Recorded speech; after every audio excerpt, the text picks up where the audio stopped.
YouTube, welcome back to the channel, man. It's been a while since I've sat here and spoke to you guys, but today we have got some juicy information to go over regarding the brand new Warzone update coming next Thursday, and also some of the content coming in the near future, especially with Rebirth Island and a new Rebirth Island remake that we're going to get into in this video. First of all, before we get into all the juicy stuff, can I just ask you guys to smash a like on the video and also make sure you subscribe, because the daily uploads will be returning as of next Thursday for the brand new Warzone map that's coming out called Havens Hallow. Again, we're going to get into some more Havens Hallow information very shortly in today's video, have a look at what this map looks like, and go through some of the things that you guys can expect when playing this map next Thursday. And also, if you want to come and watch my live streams, I'm live every single day on Twitch. I'll drop a link down below to my Twitch channel. I'd appreciate it if you come and drop a follow.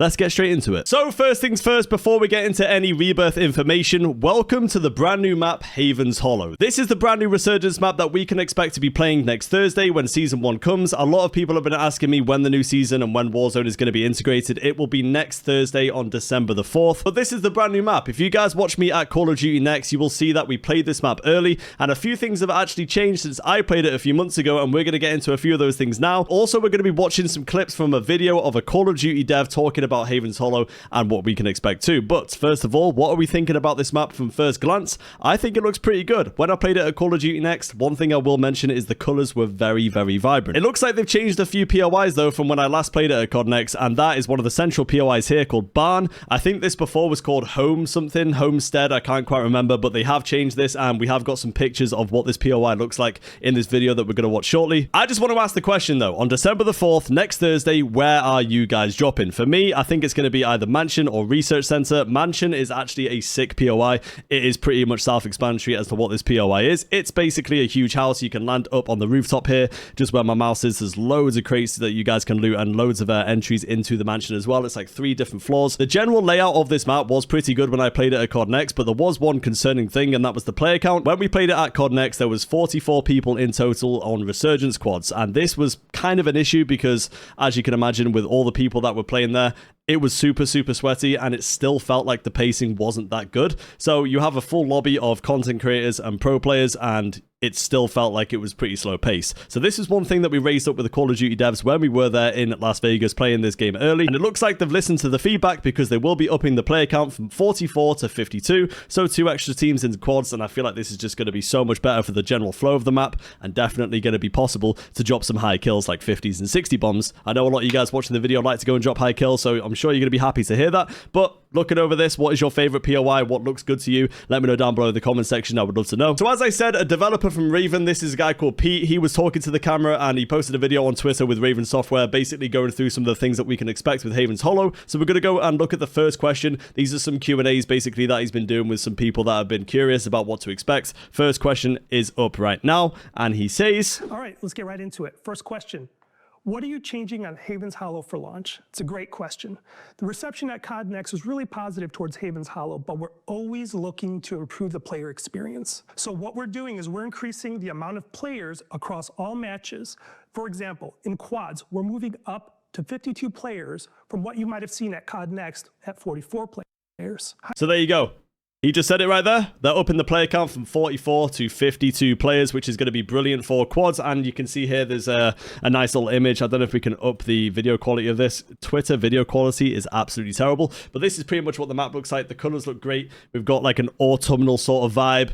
You know, you got loads of greenery, loads of different buildings, loads of different lines of sight, some open areas, some tighter areas. It looks like it's just going to be a nice mixture of gunfights. And as we saw here from a few of the pictures, there isn't going to be any wingsuits, by the way, in Havens Hallow. It is going to be parachutes, and yeah, some of the POIs on this map look absolutely incredible. Welcome to Havens Hallow. There was something similar with this on Vondel. I'm getting a little bit of a flashback from the welcome to Vondel sign.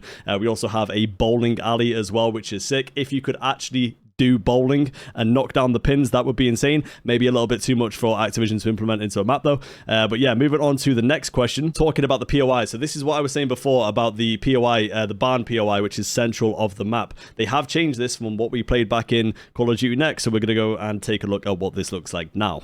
As Homestead, now known as the barn, this solves so this was before we were experiencing during our playtest, and they've now changed it to barn, and this is what it looks after. Now with the new layout, this was before. We also have a lot more intentional rotations to, and this is after. As you can see, they have just like touched it up so much better. This was like pretty ugly before. Kind of reminds me of Farmlands a little bit from Verdansk. And then the after, it just looks so much cleaner, so much more polished, and just looks like a nice POI that you want to land at. Not something that looks a bit like this. It looks a bit rotten and a bit, you know, rigid. But now that this is super clean, I want to see more of this stuff. Raven, like, you know, going over these POIs, reskinning them and stuff like that. If you aren't happy with them, or you get, you know, feedback from the community that something doesn't look quite right, it's nice to see that they are listening to feedback, because I know a few people that played at COD Next said that these POIs were, you know, needed a bit of love, and it looks like they have come through with that. So that is brilliant. The next thing I want to talk about is what weapons can we use in the new season. A lot of people have been asking if we can use the previous weapons, Modern Warfare 3, Modern Warfare 2, Black Ops 6 and stuff like that. And my boy Pete here is going to explain just what we can expect with the weapons going into the brand new Warzone integration. An expressive play. You mentioned plans to shake up the meta.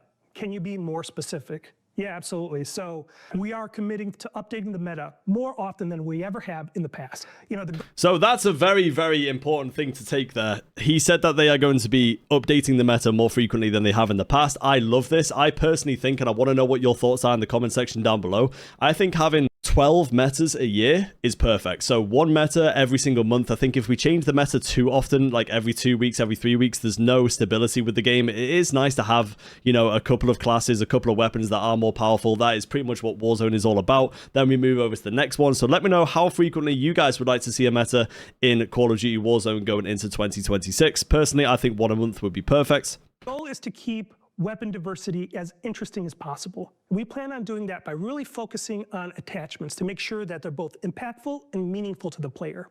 Now, we had mentioned that we're updating our technology in terms of being able to tune weapon attachments. And this is really important for us because now we're able to really go in and fine-tune specific problem cases. Instead of nerfing a weapon to the ground, we can be intentional with the changes that we need to make so we can keep the weapon's identity secure. Again, another very important one. They want to keep the weapon's identity secure, which means they don't want to change the weapons too much to where they feel completely different to what they're supposed to. I do like this, and it means that they're going to be tuning a lot more of the attachments rather than the overall, you know, feel of the weapon, like making it super slow or making the recoil incredibly high. That takes away the identity of a weapon. A weapon should feel pretty much the same at all times throughout the year. I have seen it in the past where you have a weapon at the start of the year and then the same weapon at the end of the year feels completely different and it's lost its identity. So I'm a big fan of that. And then the next bit talking about which weapons we can expect, he answers right here. Go on, my boy Pete, what are we saying? There's a lot of weapons in Warzone. How are you going to balance them all?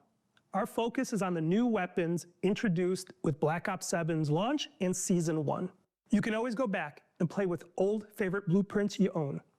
There you go. So you heard it here from Pete. You can go back and use all of the old weapons if you want, but their main focus is going to be on Black Ops 7 guns. Obviously, this is something that we all expect because they're going to want to push sales for the new game so people can maybe buy the multiplayer and level up the weapons. It's the same every single year, but I do want to see what they want to do with the old weapons because we can't just keep these weapons in all of the time. I'd like to see some sort of vaulting system. I was talking about this a few months ago on stream. I think a vaulting system in this game, a bit like Fortnite, would be really good. So maybe like one season we have Black Ops 6, Black Ops 7 weapons, and they are more balanced together, so it's not just the Black Ops 7 ones that are overpowered, but they are sort of working in unison, and you can pick which one you want to use. And then maybe the next season we have obviously still Black Ops 7 guns, but maybe they buff the Modern Warfare 2 weapons, and we have Black Ops 7 and Modern Warfare 2 guns, and they've buffed all the MW2 guns, so they are similar and feel, you know, very similar to the Black Ops 7 guns, and you have just a bit more variety every season instead of just using the new weapons for the whole entirety of the year, because they do get boring quite quickly, especially if you do play this game quite often. For someone like me, I'm using different weapons all the time, and it is nice to go back and use the old ones, but sometimes they are just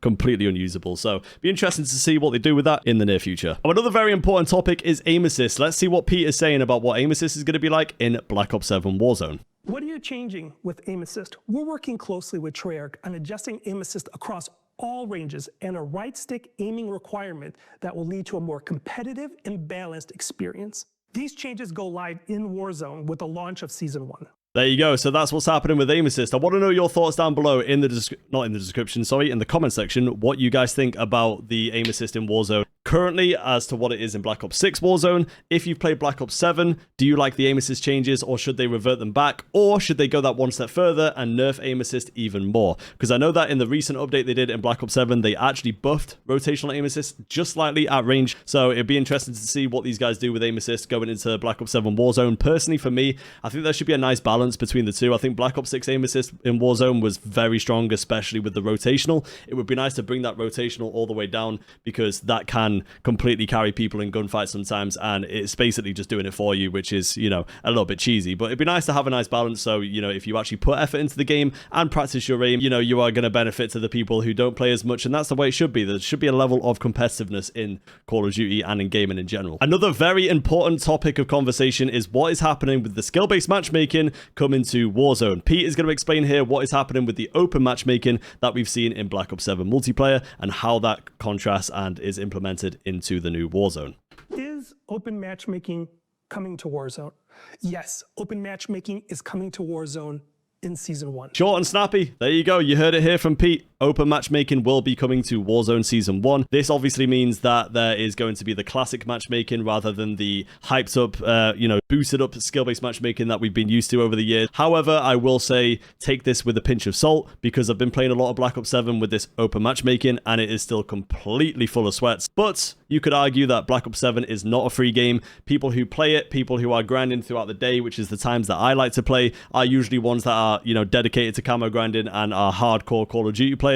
So with it being a free game and open to more people, maybe the open matchmaking might actually be better. Let me know your thoughts in the comment section, what you think about skill-based matchmaking and if you like this change or not. And then the last thing I want to go over with what's coming with Warzone Season 1 is the movement. Pete here explains what movement changes we can expect in Season 1 of Warzone, so I'm going to let him take this one away. Are you adding any new movement mechanics to Warzone? Well, at COD Next, we showed that tac sprint is off by default. Now, if you're a type of player that really likes tac sprint, you can go into the sprinter perk and re-enable it that way. So that's all they've mentioned about movement coming in Warzone, and I know a lot of people watching this video are going to want to know if wall jumping is going to be added. He didn't even explain if wall jumping was going to be added. He didn't even mention it. He only mentioned something that we already knew, which was obviously tac sprint is not default now. You have to put a perk on, and just touching on that super quickly, I'm not going to keep rambling on about the tac sprint, but I actually think that no tac sprint in this game isn't actually that bad. They've buffed the overall base movement speed of jogging, you know, the slow sprint, and it actually feels almost the same sort of speed as tactical sprint in Black Ops 6. Tac sprinter gives you even more of a speed boost, but obviously you are going to be, you know, it's going to take longer to draw your weapon down and be ready for a gunfight. So I wouldn't worry about that too much, guys, because it has felt really good in Black Ops 7. And when I played Warzone myself at COD Next, it did feel really good. However, the wall jumping, there is a roadmap, and I'm going to show you a picture of the roadmap right now, showing that wall jumping might actually be coming to Warzone. So as you guys can see, here is the roadmap for Call of Duty Black Ops 7 Season 1, going over some of the Warzone stuff, Black Ops 7 zombies, and also Black Ops 7 multiplayer.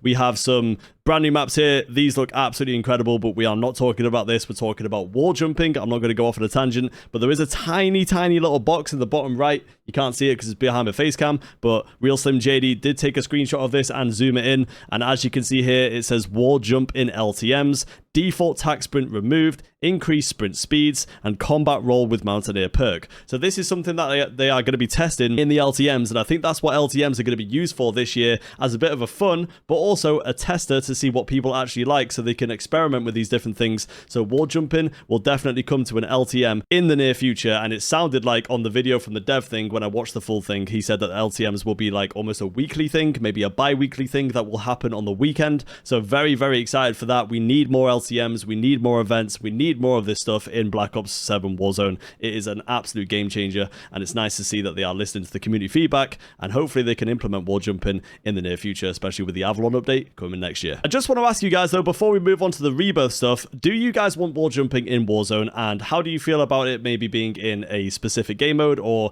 a specific LTM? Would you like it to just be in the game in general? I feel like starting off with an LTM is definitely a good way to see whether people like it or not. I do feel like wall jumping might need to be slightly nerfed if it's in Warzone, because in multiplayer you absolutely fly off those walls, and the speed and the velocity in which you actually jump off of a wall is super quick. And I think for casual players who don't really like the crazy fast movement, it might be quite a bad marketing strategy to go down the wall jumping route. So it'd be nice to maybe see them, reduce the trajectory in which you launch yourself off of a wall, or maybe there is a slight half a second delay where you can actually aim down sight and shoot off of a wall, so it's more used for traversing rather than using a gunfight. I don't know, there's definitely ways around it, but let me know what you think about wall jumping in the comments and whether you want it in Warzone itself. So finally, we're going back to Rebirth Island. As you guys can see on screen here, this is the official image from Raven Software themselves as to what Rebirth is going to look like. I don't know what you guys think about this. There is a few things that we need to pick apart here. It's a short little 12-second video, so I'm going to play it now before we go back and go through some things, and I'm going to tell you when this is actually coming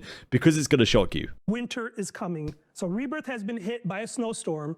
Not only that, but there is a two. We also have some geo changes that are really going to help out with rotations and combat situations around the map. So this is the brand new Rebirth coming, but it is coming in Season 2. So Season 2 is probably scheduled to come around about February time. That to me just doesn't really seem right. This seems fitting for more a Christmas update, you know, pre-December 25th, and something that we can actually look forward to, you know, playing this and in the build up towards Christmas. I don't know why it's coming out in February. I know people will say that technically winter is still February. You know, you're very close to going into spring around that time of the year. But for me, snow on a map should be a Christmas thing. I don't know why these guys are waiting so long, but let me know your thoughts down below anyway, what you think about the Rebirth update. Not too much has changed in terms of POIs, but as you can see down here, this was the concrete area, if you knew that call out from Call of Duty Ranked. This is the concrete area, and it looks like there is like a new building here now, instead of it being a tiny little square with a buy station outside. So this does look new. And then I think there is one or two more new things as well. I don't know whether it was down in the Stronghold area, but this is the Grandma's area around headquarters. Looks pretty much the same. I will admit, it doesn't look bad. I just hope that the lighting isn't, you know, absolutely trash, because we've seen this before in previous updates. I think it looks good, but it's maybe just a bit underwhelming for what I was expecting for a Rebirth update, especially as they said that this was going to be a huge, like, revamp of Rebirth, and it doesn't seem to be that big. But there is a tiny bit down here. I'm just going to remove my face cam. Oh, actually, I don't think I need to, because I think it's on the next picture. Here we go. So this is the, like, little dock area. Just on the right hand side of Stronghold here. It looks like this is obviously a new POI, and there is a little bit of a new thing up here actually. I've just noticed this. So there's a building on the right hand side here by living quarters. So do you know what? I actually don't think that this is too bad of an update. Again, I just think it's a bit underwhelming for what I was expecting, but I think these guys in the development company and the development team behind Rebirth probably just don't want to change it that much, because it's had so much success over the last 4 or 5 years. But yeah, I think that the changes that we are getting, it's good, but the fact that we've got to wait, you know, at least 2 months for this to come out is a bit underwhelming. But I'm excited to play it nonetheless. Moving over to a next little screenshot here, we've got this area, which is the close-up of the building I was just talking about. So you've got the prison wall on the right, and then you go down to the little rectangle building with a buy station outside. It looks like that this is new. So again, a few little nice POIs, a few little nice buildings. I think it's pretty decent. But I do want to go on to Lucky Chamu on his tweets, because he put a really, really good tweet out. So big shout out to Lucky for this. Is this the original tweet here? So he said, Rebirth Island refresh feedback, I hope they take into consideration. This is a very important thing, so don't click off the video, because some of the ideas that Lucky have come up with is actually crazy. So first one, he says assets. The map should feel the same but not look the same. Changing assets around the map such as trees, hard cover, shacks, etc. would visually make a huge difference. So this is before, and then this is after. So as you can see, it is slightly different in terms of like the texture. So this is like the tree that we had before. It's been changed into like a pine sort of like wintry looking tree, and then the rocky area as well has got some new textures, just like little tiny bits, just to make that map look a little bit more different, even though it's not been actually changed in the layout. Then moving down to the reskin, I love this one. Big shout out to Lucky for this tweet. This is an insane image. This is before, this is after. Look how good this is. This is what I mean by a reskin, okay? The map stays the same, but it's just been reskinned to look completely different. And look, he said reskin to match the futuristic theme of Black Ops 7. Absolutely spot on. I think this is an amazing, amazing idea. I would love to see this, and it gives Rebirth that new sort of feel without actually changing too much. So I'm a big fan of this, and it doesn't change the layout, but it just changes the way it looks, and that goes such a long way when playing a map, when you're used to looking at the same colors, looking at the same, textures on buildings day in, day out when you play it. When something like this comes around, it is just such a nice, refreshing feeling, and we haven't had it in well, ever really in Rebirth. So something like this definitely needs to happen. Love these trees on the left-hand side compared to obviously the trees that we've been seeing for the last 5 years. So yeah, absolutely amazing. I love that. And then also a day/night cycle. I love this too. Look at that. Look how amazing that is. You've got the reskin of the control center to look futuristic. You got these little lights. You got like a glass sort of like panel like looking into the water here. You've got the Aurora lights, which is, you know, similar to Homestead, the map that we see on Black Ops 7 multiplayer. This is literally like, you know, it can be done. It can be done. It's just if they want to do it. But again, the argument is, you know, we are getting a new Resurgence map. We're going to be getting Havens Hallow, so maybe they want to put the focus on Havens Hallow first. And if it was down to me, after seeing those images, it does get me really excited. But at the same time, I think it might be time for Rebirth to sort of move on. It's been in the game this long, so if they haven't done it yet, why would they do it now? And I would love for a map to take over and, you know, Rebirth can just be put in the past. The issue is finding a map that is better than Rebirth to take over. That's obviously been the issue the last few years. Area 99, bit of a flop. Ashika was okay. Colors were bad. Vondel, however, was amazing. I would love to see a brand new 72 player map come back for Resurgence. I think 72 players is the perfect balance, but that is pretty much everything we can expect coming to Resurgence and also Warzone Season 1. There is a huge blog post that is going to be coming out, I think, tonight, shortly after I finish recording this. So if you guys want me to go over the blog that's coming out with all of the little bits and bobs and all the little tiny little details, then drop a like on this video and a comment down below if you want to see that video. I am heading to Amsterdam this weekend, guys. I've got an event with Monster and also Call of Duty. We're doing like this IRL 1v1 thing. I'm going with FIFA Kill and a few of the Monster ambassadors, so that's going to be super fun. And we're also going to be in the new house next Wednesday. The room, however, and the office might not be done for the next few weeks, so we're going to be streaming and making content from pretty much a blank room, but we are going to be in the new house next week, and I just want to thank you guys for the support, man. It is a huge thing. Me and Chloe now own our own house. Doing all that from playing games and playing Rebirth is absolutely insane, man, so I just want to thank you all for watching the video. Thank you for supporting. I love you guys. We're about to lock in for a crazy year of Warzone content, so make sure you subscribe. We're back with the daily uploads. I know we've been a little bit slacking a bit with the daily uploads, but there's just not been that much to make, and obviously we did 2 months straight of rank play, which is hard to make daily uploads on, so we're back on our normal stuff, back on the gameplays, to the stuff that you guys subscribe to me for. All right, so I'll catch you in the next one, guys. I appreciate you watching. Take it easy.